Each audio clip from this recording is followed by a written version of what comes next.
Media మిత్రులందరికీ నమస్కారం.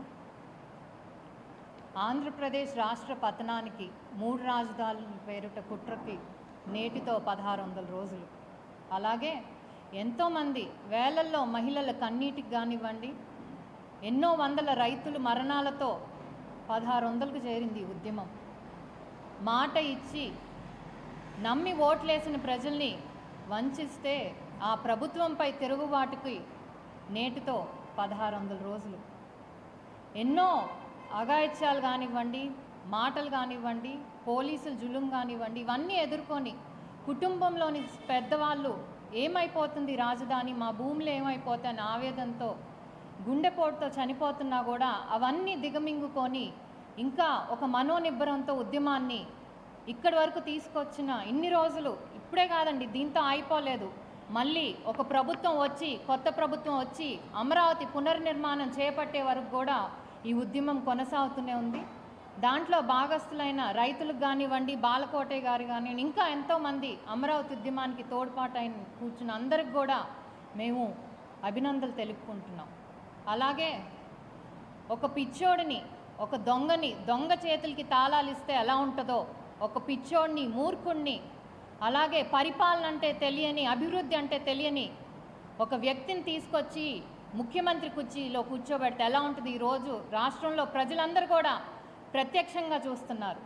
కనీసం అభివృద్ధి అంటే ఏంటో కూడా తెలియదంటే ఆయనకు తెలిసింది ఏంటంటే కేవలం జగన్మోహన్ రెడ్డి అభివృద్ధి చెందాలి, శాండ్ మీద కానివ్వండి, ల్యాండ్ మీద కానివ్వండి, మైన్ ఇవన్నిటి మీద దోచుకొని అభివృద్ధి చెందడం అంటే అది ఆయన ఉద్దేశంలో, ఆయన చుట్టూ ఉన్న నలుగురు.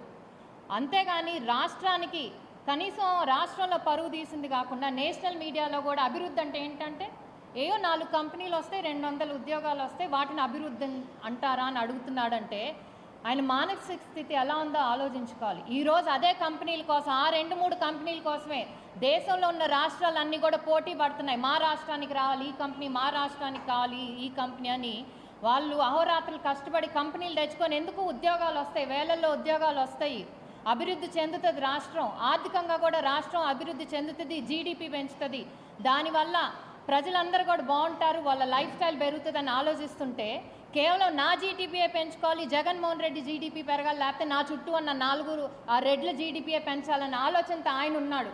అది ఈరోజు మనం చేజేతుల మనం నమ్మి మోసపోయి ఒక్క ఛాన్స్ అని నమ్మి ఓటేసిన దానికి ఈరోజు చేజేతులు అలాంటి వ్యక్తిని ఈరోజు తీసుకొని పెట్టి రాష్ట్రాన్ని చేజేతులా నాశనం చేసుకుంటున్నాం. ఈ మే 13 ఏదైతే వస్తుందో ప్రజలందరూ ఆలోచించుకోవాలి. కులం వదిలేయండి, మా రెడ్డో మా ఇదో అని వదిలేసేయండి, మా మతం లేకపోతే మా క్రిస్టియనో మా ఇవన్నీ వదిలేసేయండి. ఎందుకంటే కులం మతం ఏవి మనకి భోజనాలు పెట్టవు, మన బతుకులు ముందుకు సాగనివ్వవు.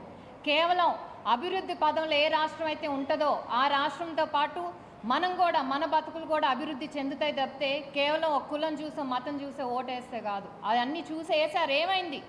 ఈరోజు అందరు కూడా బాధపడుతున్నారు. అతను చేసిన అఘాయిత్యాలు కానివ్వండి, కుట్రలకి కుతంత్రాలకి ఎంతోమంది రైతులు చనిపోయారు. రైతులతో పాటు సాధారణమైన ప్రజలు కూడా, దళితులు, ఆడవాళ్ళ మీద అఘాయిత్యం కేసులు కానివ్వండి, లేకపోతే కాంట్రాక్టర్లు, డబ్బులు లేక వ్యాపారస్తులు ఎంతోమంది ఈరోజు చనిపోయారంటే కేవలం ఒకే ఒక్క కారణం, జగన్మోహన్ రెడ్డి తీసుకునే వికృత నిర్ణయాలు. తెలుసు ఇవన్నీ ప్రజలకు కూడా నష్టం కలిగిస్తాను, కానీ అతని ఉద్దేశం ఏంటంటే ప్రజలందరూ కూడా నేనేసే ఏదైతే సంక్షేమం ఉందో ఆ డబ్బులు ఆ చిల్లర పెంకుల మీద బతికితే చాలు, వాళ్ళు ఎప్పుడూ చెయ్యి కింద పెట్టే స్థాయిలోనే ఉండాలి, పుచ్చుకునే స్థాయిలో ఉండాలి తప్పితే పైకి వచ్చి ఇచ్చే స్థాయిలో ఉండకూడదని కేవలం ఒకే ఒక మెంటాలిటీతో ముందుకు సాగుతున్న వ్యక్తి. ఏ ముఖ్యమంత్రి కూడా ఇంత నీచంగా ఇంత ఇదిగా ఆలోచించడు. కానీ అలాంటి వ్యక్తిని ఈరోజు మనం ఓటేసి కూర్చోబెట్టాం నమ్మి. ఇప్పటికి మనకు ఒక సువర్ణ అవకాశం. ఎందుకంటే ఇందాక ఆయన బాలకోటే గారు అన్నట్టు మళ్ళీ 5 ఏళ్ళలో కూడా అవకాశం రాదండి, ఇదే చివరి అవకాశం.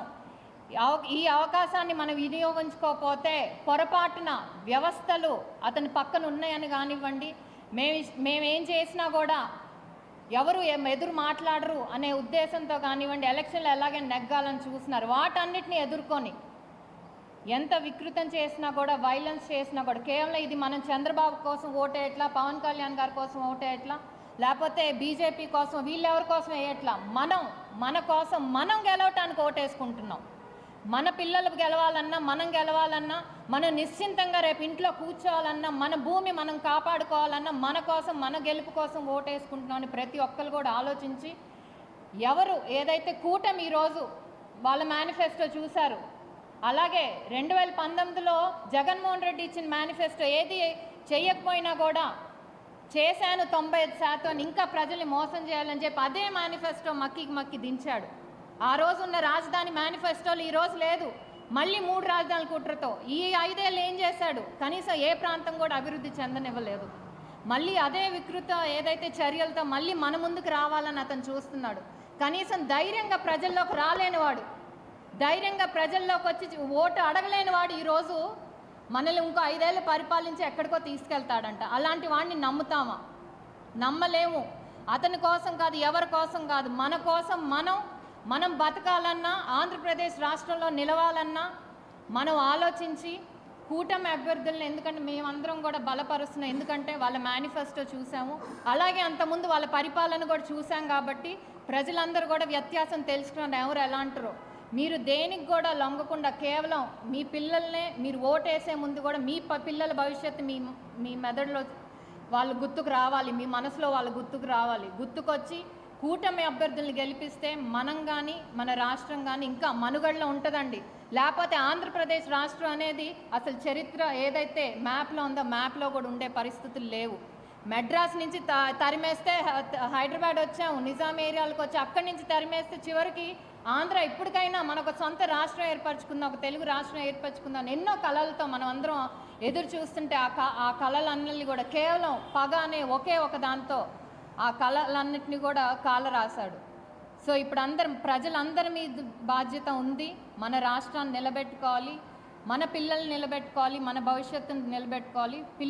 మన పిల్లలు ఎక్కడికి వలసపోకుండా మన దగ్గరే ఉండాలి, మనతోనే ఉండాలనుకుంటే రాజధాని ఆవశ్యకత ఎంతో ఉంది. దాన్ని పునర్నిర్మించడానికి మనం అందరం చేతులు కలపాలి. అమరావతి తిరిగి ఓ పెద్ద రాజధాని అయ్యే వరకు కూడా మనం అందరం కలిసికట్టుగా ఉద్యమం చేస్తూనే ఉండాలని కోరుకుంటూ మళ్ళీ ప్రజలందరికీ విజ్ఞప్తి చేస్తున్నాం. ఆలోచించండి, ఆలోచించి ఓటు వేయండి. మావాడో మా ఇదో అని చూడకండి. ఎవరైతే మనకి మంచి చేస్తాడో, ఎప్పుడు ప్రజల్ని ఎక్కడ అడుగులో ఉండాలి, సంక్షేమం తీసుకుంటే అలానే బతకాలని కాకుండా సంక్షేమంతో పాటు అభివృద్ధి చెందాలి, ఇంకా పై చదువులు చెందాలి, పూర్ నుంచి రిచ్గా అవ్వాలి అని ఆలోచించే ఒక ప్రభుత్వం ఏదైతే ఉందో అలాంటి ప్రభుత్వాన్ని ఎన్నుకోవాలని కోరుకుంటూ జై అమరావతి, జై ఆంధ్రప్రదేశ్. అమరావతి రైతు మహిళ కొమ్మినేని వరలక్ష్మి గారు మాట్లాడతారు.